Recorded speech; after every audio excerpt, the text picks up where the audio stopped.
जन्माला आल्यापासून प्रत्येक मुलाला गाण्याची ही संगीताची आवड आणि गाण्याची आवड जन्मजातच असावी. कारण आई पोटात असल्यापासून आईच्या हृदयाचे ठोके आणि नाडीचे ठोके ऐकत ऐकत बाळ पोटामध्ये मोठं होत असतं. घरामध्ये सुद्धा अनेक प्रकारच्या लय, सुरात, तालात चालणाऱ्या गाणी गोष्टी त्या मुलाला आकर्षित करत असतात.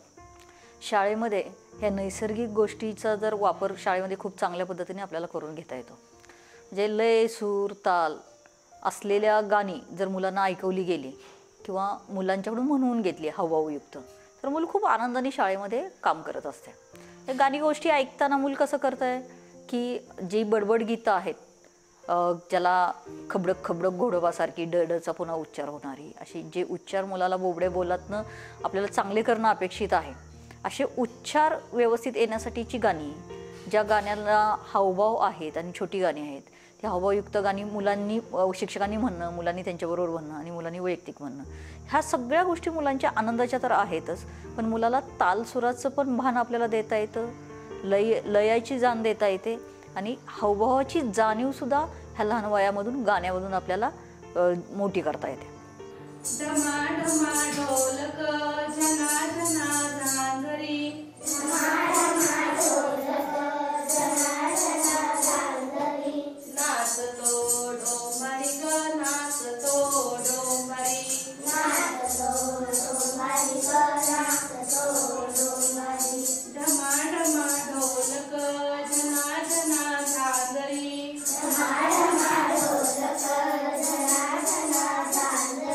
यासाठी शिक्षकांच्याकडे गाण्यांचा बडबड गीतांचा संग्रह असायला हवा.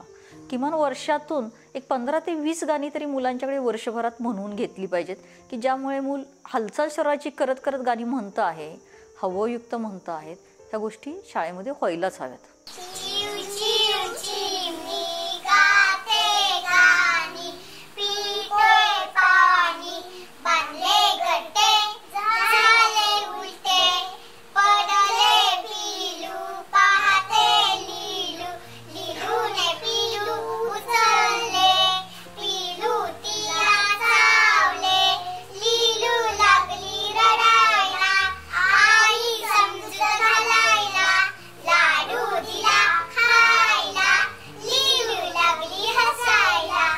गाणी म्हणताना प्रमाण भाषेचा आग्रह नाही धरायला पाहिजे. बोलीभाषा खरं तर आपली समृद्ध भाषा आहे, तो आपला सांस्कृतिक ठेवा आहे. समाजामध्ये शिक्षण शाळा येण्यापूर्वीपासूनच लोकगीतं, अनेक बोलीगीतं आपल्याकडे उपलब्ध आहेत.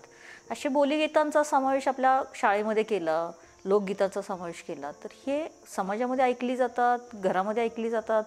ती गाणी जर शाळेमध्ये त्याच पद्धतीने ऐकली गेली तर आपल्या भाषेलाही एक स्थान आहे. या पद्धतीची जाणीव मुलांच्यामध्ये खूप चांगली होऊ शकते आणि मुलांना तो गाणी म्हणणं आणि हावभावयुक्त म्हणणं हा खूप आनंदाचा भागच आहे मुलांचा.